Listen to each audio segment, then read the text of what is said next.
Selamat pagi Bapak Ibu, Saudara sekalian yang terkasih dalam Tuhan Yesus. Selamat berjumpa kembali dalam program Amazing Grace. Syukur hari ini saya ditemani oleh Penginjil Rahel.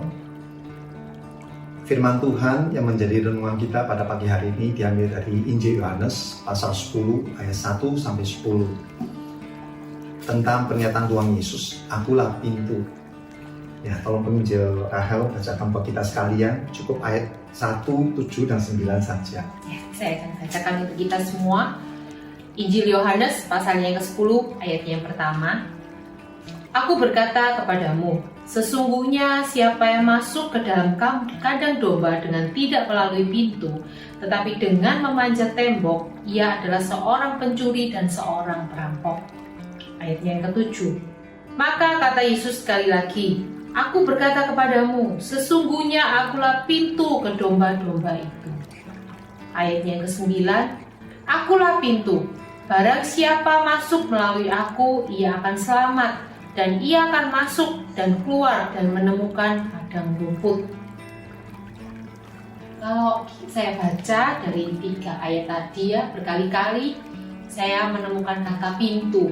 Ya. Pintu adalah satu benda yang sangat umum ya dalam kehidupan kita sehari-hari. Kita selalu bisa menemukan di dalam setiap rumah, bahkan setiap ruangan. Dan anak kecil, orang tua pun tahu apa itu pintu. Kira-kira konteksnya mengenai apa ini?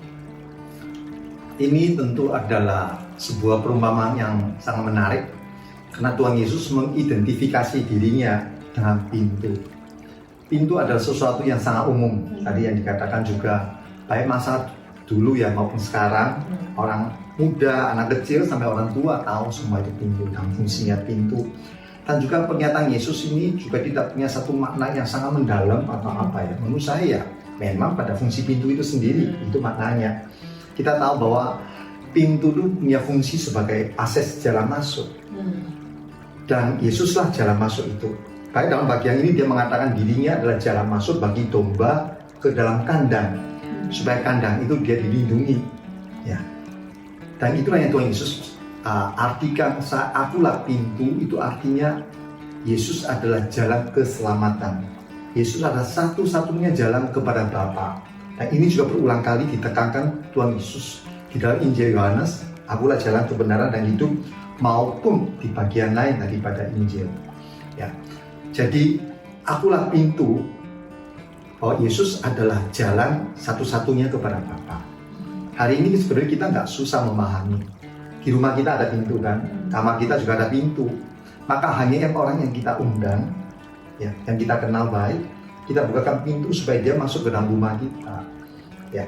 Tapi kalau orang yang tidak kita kenal, yang kita tidak tahu, tentu kita menutup pintu bagi orang itu masuk ke dalam rumah kita. Nah, itu yang Tuhan Yesus masukkan.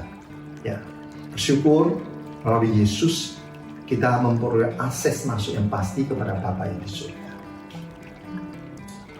Berbicara mengenai pintu, beberapa waktu lalu kan kita merayakan Imlek ya. Kalau menjelang Imlek, biasanya itu kan selalu pemilik rumah itu selalu menempel kata-kata berkat, terus kata-kata yang berkaitan dengan harapan di pintu rumah mereka. Kira-kira ada kaitannya nggak ya dengan perikop yang kita baca tadi? Itu budaya orang Tionghoa mereka yang Imlek. Mereka menempelkan tulisan-tulisan puitis mengandung harapan atau sesuatu yang baru gitu ya. Bahkan kata hoki itu juga ditempel di situ. Ya, saya kira secara langsung tidak, karena beda budaya. Ya, beda budaya. Tapi secara tidak langsung ada kaitannya. Yang dirindukan oleh orang Tionghoa itu adalah melalui kata-kata yang manis, yang baik itu, hidup mereka boleh baik. Tentu untuk seisi rumah itu. Nah, penekanan adalah pada pintu atau jendela dia tempelkan kata-kata berkat itu, harapan untuk orang seisi rumah itu memperoleh berkat, memperoleh pengharapan, memperoleh kelancaran, kesuksesan. Dengan lambang warna merah. Yang menarik sebenarnya juga adalah perjanjian lama orang Israel dalam Paskah juga menyapu ya darah merah, domba, kambing di sekitar pintu gitu, ambang pintu supaya mereka diselamatkan gitu. Tapi dalam hal ini saya percaya bahwa yang saya bilang tidak langsung adalah di dalam Yesus kita juga menjadi satu keluarga. Pintu ini fungsinya adalah membedakan yang dalam pintu dan di luar pintu. Di dalam Yesus kita menjadi satu keluarga. Ya, kita dikumpulkan menjadi satu. Dan Yesuslah yang menjaga dan pelindung kita. Itu yang ada satu kesamaan antara yang Tuhan Yesus masukkan dengan pintu ini dengan budaya Tionghoa.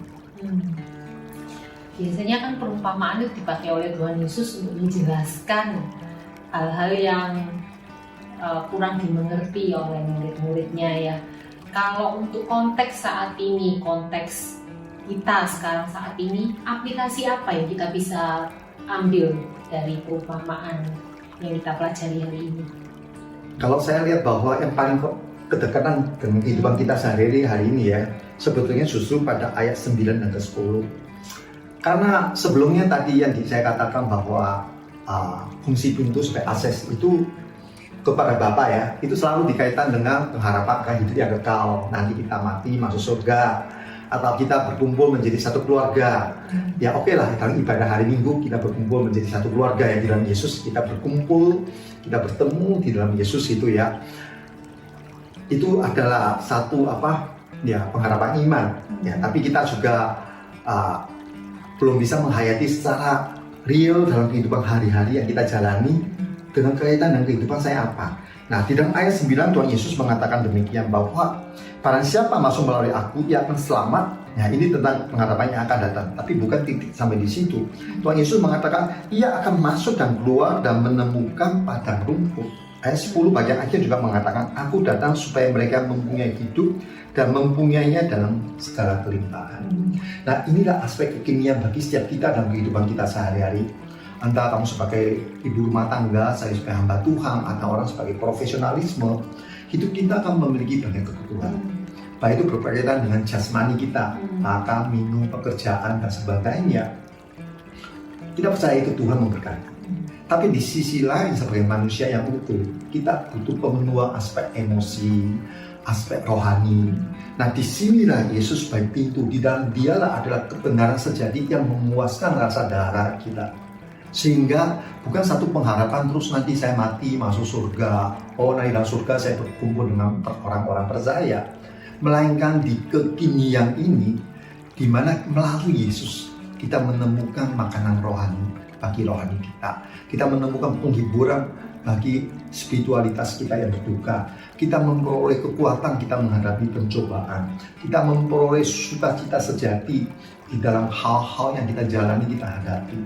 Itulah kelimpahan hidup dan itulah padang rumput yang Yesus berikan kepada kita, dan hanya melalui pintu ini. Ya, puji Tuhan ya. Saya bersyukur dengan bacaan kita pada hari ini, semakin saya dikuatkan bahwa Tuhan Yesus adalah satu jaminan bahwa kita punya pengharapan, baik untuk masa kini di saat kala pandemi yang kita tidak tahu kapan akan berakhir, dan juga untuk masa mendatang, pengharapan kekal. Kita punya akses kepada Bapa melalui Tuhan Yesus ya. Kiranya segala kemuliaan untuk Tuhan saja. Terima kasih. Tuhan Yesus memberkati kita semua. Amin. Amin.